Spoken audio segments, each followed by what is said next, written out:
እስኪ ወደ ኋላ ተመለስና አስበው። ገና የ7 ወይም የ8 ዓመት ህፃን እያለህ ስለ እናትህና አባትህ ጸብ ትጨነቅ ነበር?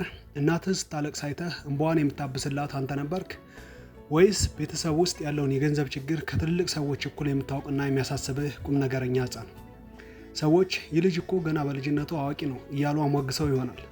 ግን እውነቱ ሌላ ነው። ያ አዋቂነት ያንተ ምርጫ አልነበረም፣ ለመኖር የከፈልከው ዋጋ እንጂ። ዛሬ የምናወራው ስለ ፓረንቲፊኬሽን ነው፣ ወይም ያልተኖረ ልጅነት። ልጅነትህን ሰርቆ የትንሽ አዋቂ ስላደረገ ስለ ልቦናዊ ጠባሳ። ይህን ቪዲዮ እስከ መጨረሻው ካየው ህይወትህን ሊቀይረው እንደሚችል እርግጠኛ ነኝ። ምክንያቱም ዛሬ ለምን ሁልጊዜ እንደምትጨነቅ፣ ለምን ስሜትህን አውጥተህ ከመናገር ይልቅ አፍኖ መያዝ እንደምታበዛና እንደሚቀናህ፣ ፍቅር ውስጥ እንደማይሳካልህ፣ ለምን በራስህ እንደማትተማመን፣ ይሉኝታ አብዝቶ እንደሚያጠቃህና ሌሎቹም እየጎዱ ግን መተው ያልቻልካቸው ባህሪዎች መነሻቸው ምን እንደሆነና ለአንዴና ለመጨረሻ ጊዜ የምታስወግድበት መፍትሄ ታገኝበታለህ። ልጅነት ማለት የምትጫወትበትና የምትቦርቅበት፣ የምትፈልገው መጠየቅና ማድረግ የምትችልበት፣ መነሳትና መውደቅን የምታይበት፣ በወላጆች ጥላ ስር የምትጠለለበትና የምትጠበቅበት የነፃነት ጊዜ ማለት ነው። ነገር ግን ፓረንቲፊኬሽን ሲከሰት ጥላው ይጠፋና አንተ ራስህ ጥላ ትሆናለህ። ፓረንቲፊኬሽን ማለት ከላይ እንደገለጽነው አንድ ልጅ በስሜትና በተግባር ከእድሜው በላይ የሆነን ኃላፊነት እንዲሸከም ሲገደድ፣ ልጅ ሆኖ ሳለ ወላጅ የሚሆንበት፣ የቤተሰቡን ሸክም ገና በለጋ እድሜው በትከሻው ላይ የሚጫንበት ሁኔታ ማለት ነው። ይህም ጠቅለል ሲደረግ በሁለት መንገድ ይገለጻል።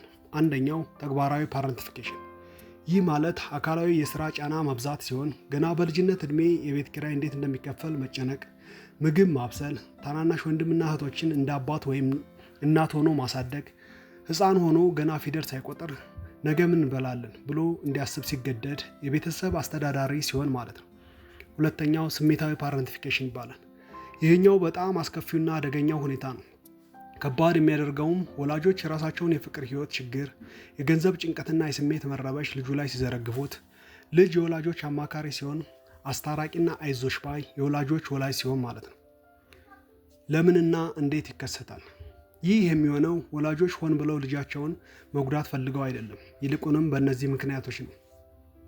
የመጀመሪያው ወላጆች የሱስ ተገዢ ሲሆኑ፣ ሁለተኛው በስነልቦና ያልበሰሉ ኢሞሽናሊ ኢማቹር ሲሆኑ፣ ሶስተኛ ከባድ ድህነት ወይም የቤተሰብ መፍረስ ሲኖር፣ አራተኛ ወላጅ ብቻውን ልጆችን የሚያሳድግ ከሆነና ረዳት ሲያጣ፣ ማለትም እናት ወይም አባት ለብቻ ልጆችን የማሳደግ ኃላፊነት ሲወድቅባቸው፣ የዛኔ የቤተሰብ ኃላፊነት ወደ ልጆች ይሻገራል። በአዋቂነት ህይወት ላይ ወይም ካደጉ በኋላ የሚታዩ 5 ምልክቶች። ያ የተሰረቀ ልጅነት በአዋቂነት ህይወት ላይ ትልቅ ጠባሳ ጥሎ ያልፍና ራሱን በእነዚህ 5 ነጥቦች ውስጥ ያገኘዋል። አንደኛና የመጀመሪያው ከመጠን በላይ ኃላፊነት መውሰድ።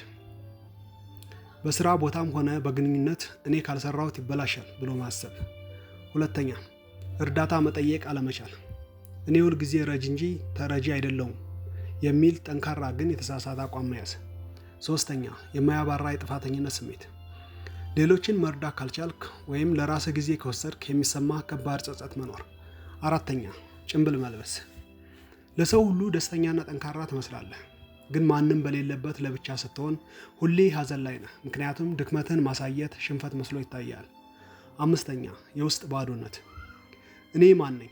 ምንስ ደስ ይለኛል? የሚለውን ጥያቄ መመለስ አትችልም፣ ምክንያቱም የልጅነት ጊዜህን ያሳለፍከው የሌሎችን ፍላጎት ለማሟላት ስትጥር ነው። በስተመጨረሻም መፍትሄው ምንድን ነው ወደሚለው ስንመጣ ከዚህ የህልውና ስቃይ የምትወጣባቸውን 5 መንገዶች እናያለን። አንደኛ ያጣኸውን ልጅነት እውቅና መስጠትና ማዘን። ብዙውን ጊዜ የዚህ ሰለባ የሆኑ ሰዎች ጠንካራ ለመምሰል ስለሚጥሩ የደረሰባቸውን ጉዳት ዝቅ አድርገው ያዩታል። ስለዚህ ልጅ መሆን ነበረብኝ ግን አልሆንኩም ብለህ እውነታውን ተቀበል። ያጣኸውን ጨዋታና እንክብካቤ፣ ያለ ዕድሜ የተሸከምከውን ጭንቀትና ኃላፊነት አስበህ ዘንለት። ማልቀስ ወይም መቆጨት ድክመት ሳይሆን የፈውስ መጀመሪያ ነው። በውስጥህ የታፈነውን ብሶት ካላወጣኸው ሁልጊዜ በንዴት ወይም በጭንቀት መልክ አብሮ ይኖራል። ሁለተኛ የውስጥ ልጅህን በራስህ ተንከባከብ። The inner child treatment። ወላጆችህ በልጅነትህ ያልሰጡህን ትኩረትና ፍቅር አሁን አንተ ራስህ ለራስህ መስጠት ትችላለህ። በልጅነትህ ማድረግ ትመኘው የነበሩ ነገር ግን በኃላፊነት ብዛት የተነሳ የተውካቸው ነገሮች አሁን አድርጋቸው። ለምሳሌ ያለ ምክንያት መሳቅና መጫወት፣ ምንም ውጤት የማይጠበቅበት ትርፍ ጊዜ ማሳለፊያ ወይም ሆቢ መኖር፣ ለራስህ ስጦታ መግዛትና ማሞገስ፣ በአጠቃላይ ለራስህ ጊዜ ስጥ። ልጅነትህ ላይ ያላደረካቸውን ቀላል ነገሮች አድርግ። ያለ ግድጃ መኖርን ተለማመድ። ይህን ማድረግህ ለውስጥህ አሁን ሰላም ነው፣ አደጋ የለም የሚል መልእክትን ያስተላልፍልሃል። 3ኛ ግልጽ የሆኑ ድንበሮች ይኑሩ። ሴቲንግ ባውንደሪስ። አሁንም ድረስ ሰዎች አንተን እንደ ስሜት መጫኛ ሲጠቀሙብህ አይሆንም ማለት አለብህ። 4ኛ እርዳታ መጠየቅን ተለማመድ። ለርኒንግ ቱ ሪሲቭ። ለምሳሌ ከባድ ዕቃ ስትይዝ እባክህን አግዘኝ ማለት፣ ስትጨነቅና ግራ ሲገባ ለሚቀርብ ጓደኛ፣ ቤተሰብ ወይም ዘመድ ደውለህ ማውራት ልመድ። ይህንን ስታደርግ ዓለም ብቻህን መሸከም እንደማይጠበቅብህ በተግባር ለራስህ እያረጋገጥክ ትሄዳለህ። ከዚህ ካለፈ ግን 5ኛና የመጨረሻው አማራጭ የሙያዊ ስነልቦና ድጋፍ መፈለግ ነው። ምክንያቱም ፓረንቲፊኬሽን በጣም ስር የሰደደና ማንነትን የቀረጸ ስለሆነ አንዳንዴ ብቻህን ለመወጣት ከባድ ሊሆን ይችላል። ከተቻለ ከባለሙያ ጋር በመነጋገር የልጅነት ትዝታዎችን መመርመር ይገባል።